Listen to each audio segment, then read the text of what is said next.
你記住清明掃墓，日記都要拜山個。我聽過廣州、梧州佢哋係講行清行山噶喎。有啊，有南明要產墳拜祖個。我仲聽過茂名湛江將拜山叫做鏟山鏟青噶喎。飲酒要抱山個，有冇聽過？我仲聽過廣西玉林賀州叫做掛紙，你有冇聽過啊？掛紙我都要紮紙個。仲有啊，羅定人講拜太公噶。我啲陽江嗰啲有啊，去拜大太公，有豬肉分，太公分豬肉，人人都有份嘅。廣西玉林叫拜發掛紙，陸川人叫趕風水的喎，未聽過吧？清明節掃墓祭祖，俗稱上墳。呢一個係北方人嘅叫法。咁正話分享嘅都係廣東、廣西人對於掃墓祭祖各地嘅叫法。咁你家鄉又係點叫嘅呢？留言分享下。其實多數都係叫拜山嘅。咁點解會叫做拜山先？有個講法，因為喺以前農耕社會，啲人都係住喺村入邊好山嘅地方噶嘛，但係又唔想個墳墓離屋企咁近，所以就專登將佢安置喺唔可以種地嘅山上面啦。再加上傳統嘅思想認為，將墳墓安置喺青山綠水就可以風生水起咁話。所以拜山嘅山其實講嘅就係墳墓墓地咁解。咁仲有個講法係話，因為南方人想避開墳啊墓啊呢啲唔吉利嘅字眼，所以就將上墳掃墓講成拜山啦。咁又係啊，拜下拜下，有可能就風生水起啦嘛，係咪？呢個叫法係咪好古雅呢？咁當然啦，仲聽過有啲地方會將拜山叫做掃山照山，四川就會將拜山叫做掛墳，即係將嗰啲金銀衣紙掛喺祖墳前面咁解。咁仲聽過有啲地方會將拜山叫做掛山、掛紙、過紙。咁我哋呢邊通常會講咩呢？講擲紙。其實擲紙嘅擲字就係個壓字。壓即嘅擲，擲即嘅壓啊嘛。咁平時講嘅壓住，其實就係擲住咯。咁講到拜山，又令我諗起有個俗語啦。有命留翻拜山即係講啦，望上位咯。點解有乜嘢要留翻拜山先講呢？係因為拜山從來都唔係一個人嘅事，係一個家族嘅事嚟噶嘛。平時就算係唔齊人分咗家套，咁喺拜山嘅時候肯定會聚埋一齊嘅。呢個時候家族裏面嘅大事小事都可以攞出嚟講，唔啱講到啱，溝溝下就通噶啦嘛。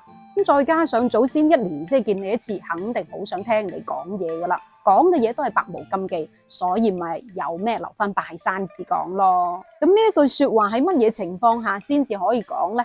當你遇到啲雞啄唔斷、廢話連篇嘅，你覺得繼續喺度聽佢講就喺度嘥緊你時間嘅，你就可以好好運用呢一句說話啦。有咩用啊？拜山即係講啦，趕時間啦，唔得閒啦，得閒就飲茶啦。咁第二句經典嘅粵語俗語就係：你冇見山就拜喎，懵啊！拜山係為咗咩呢？為咗敬奉祖先、感恩先人啊嘛。咁以前嘅山墳係好簡陋嘅，用土堆安埋得個牌喺度嘅啫。咁草木又多，後人唔注意嘅話，真係好容易會拜錯山嘅。所以如果見到啲人見山就拜，即係話佢做事好魯莽，冇搞清楚對象就亂咁出手咁解。咁當然好少人話會見山就拜，拜錯山啦，係咪？咁其實呢一句話係用嚟提醒晚輩做人做事要認真對待，要尊重祖先，唔好見山就拜咯。你個叉燒你話係咪想激死老豆搵山拜啊？乜嘢情況之下先至會話激死老豆搵山拜呢？仔女唔生性，唔聽教，唔聽話，唔懂事，唔爭氣，平日無所事事，冇所作為，句句頂心杉，窒頭窒勢，激到老豆生蝦咁跳，咁咪就係激死老豆搵山拜咯。激死老豆有咩好處呢？到頭嚟咪清明節嗰日揾老豆嘅山墳嚟拜祭咯，彩真係大吉利是佢啊！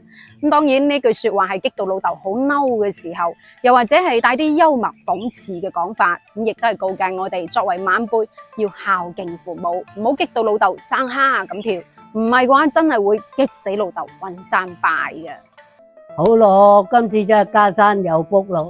嗱，廣府人將拜嘅呢一座山又叫做家山，咁通常係指祖先安葬嘅地方。對於家庭成員嚟講係有特殊嘅意義。咁安置得好嘅話，對後人嘅家庭啊、事業、學業等等嘅方面都可以順風順水、順順利利、逢凶化吉咁話。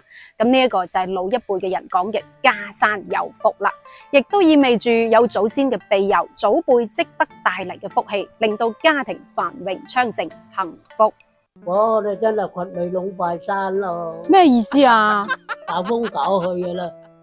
掘尾龍拜山嘅掘字其實就係個屈字嘅異讀音。嗱，屈字喺說文解字裏面係解作冇尾嘅意思。咁包括平時我哋講嘅屎屈，嗱，其實都係用呢個屈。咁掘尾龍嘅意思即係話斷咗條尾冇尾嘅龍啦。但係點解掘尾龍拜山又會搞風搞雨呢？吓？咁講起身又有段古啦。嗱，呢個古仔係同報恩盡孝有關嘅。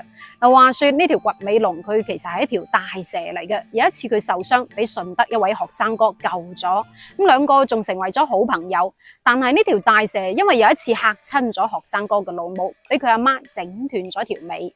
咁學生哥後嚟因為病咗瓜咗老襯，咁呢條大蛇就化身成為巨龍咯。喺每年嘅清明節都會去拜祭佢嘅恩人學生哥。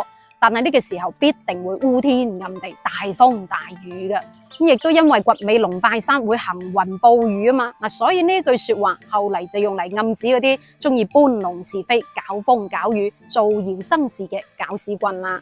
咁當然呢個係古仔，我哋聽下就好啦。但係我哋要知道，拜山都係為咗尊重逝者、敬畏祖先，係悼念已逝親人嘅一種方式。拜山點叫唔緊要，邊日拜先至好嗱都唔緊要，最重要嘅係拜完之後，我哋要明白珍惜眼前人，要識得及時行孝，唔好等失去先至追悔莫及啊！有句說話，生前一杯水勝過墳前萬堆灰啊嘛，你話啱唔啱呢？嗱，好啦，到最後又輪到你發揮，端午節先嚟拜山，下一句又係乜嘢呢？底下留個言，我哋評論區見，下一期再見，拜拜。